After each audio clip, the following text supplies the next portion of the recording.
തിരുവനന്തപുരത്ത് വിതുരയിലും കാട്ടാന ഇറങ്ങി. ജനവാസ മേഖലയിലാണ് കാട്ടാനക്കൂട്ടത്തിനെ കണ്ടത്. വിതുര മീനാങ്കലിൽ ഇന്നലെ രാത്രിയാണ് കാട്ടാന ഇറങ്ങിയത്. മേഖലയിൽ കാട്ടാന ശല്യം രൂക്ഷമാണെന്നാണ് നാട്ടുകാർ പറയുന്നത്. ജിബിൻ ജെബി ചേരുന്നു തിരുവനന്തപുരത്ത്. പറയൂ Jibin. Good morning. Good morning S K. ഈ മീനാങ്കൽ എന്ന് പറയുന്ന പ്രദേശം പേപ്പാറ വനമേഖലയോട് ചേർന്ന് കിടക്കുന്ന ഒരു ജനവാസ മേഖലയാണ്. അവിടെയാണ് കഴിഞ്ഞ ദിവസം രാത്രി 11:30 കൂടി കാട്ടാനക്കൂട്ടം ഈ ജനവാസ മേഖലയിലേക്ക് ഇറങ്ങുന്നത്.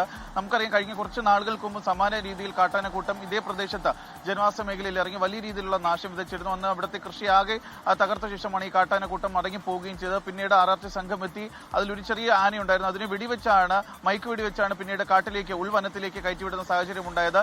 ഇതേ സംഘത്തിൽപ്പെട്ട ആനകൾ തന്നെയാണ് വീണ്ടും ഈ ജനവാസ മേഖലയിലേക്ക് കഴിഞ്ഞ ദിവസം ഇറങ്ങിയതെന്നാണ് നമുക്കിപ്പോൾ ലഭിക്കുന്ന വിവരം. എന്തായാലും ഈ കാട്ടാനകളെ പ്രദേശവാസികൾ തന്നെ ഇപ്പോൾ ഉൾവനത്തിലേക്ക് കയറ്റി വെച്ചിരിക്കുകയാണ്. അവിടുത്തെ ഏറ്റവും വലിയ പ്രതിസന്ധി എന്ന് പറയുന്നത് ഇത്തരത്തിലുള്ള നിർണായക ഘട്ടങ്ങളിൽ ഫോറസ്റ്റിലെയോ RRT വിളിച്ചു കഴിഞ്ഞാൽ പെട്ടെന്ന് അങ്ങോട്ടേക്ക് എത്താൻ സാധിക്കില്ല എന്നുള്ളൊരു പ്രശ്നമാണ് ആ നാട്ടിലുള്ളത്. മാത്രമല്ല അവിടെ ഫെൻസിംഗ് പോലും ഇപ്പോൾ പ്രവർത്തനരഹിതമാണ്. ആ കാര്യങ്ങൾ ഉന്നയിച്ചുകൊണ്ടാണ് കഴിഞ്ഞ കുറച്ച് നാളുകൾ മുമ്പ് പ്രദേശവാസികൾ പ്രതിഷേധം അറിയിക്കുകയും ചെയ്തിട്ടുള്ളത്. എന്തായാലും ഒരു ഇടവേളയ്ക്ക് ശേഷം വീണ്ടും മീനാങ്കൽ പ്രദേശത്ത്, പേപ്പാറ വാർഡിലുള്ള മീനാങ്കൽ പ്രദേശത്ത് കാട്ടാനക്കൂട്ടം ജനവാസ മേഖലയിലേക്ക് ഇറങ്ങിയിരിക്കുകയാണ് എസ് കെ.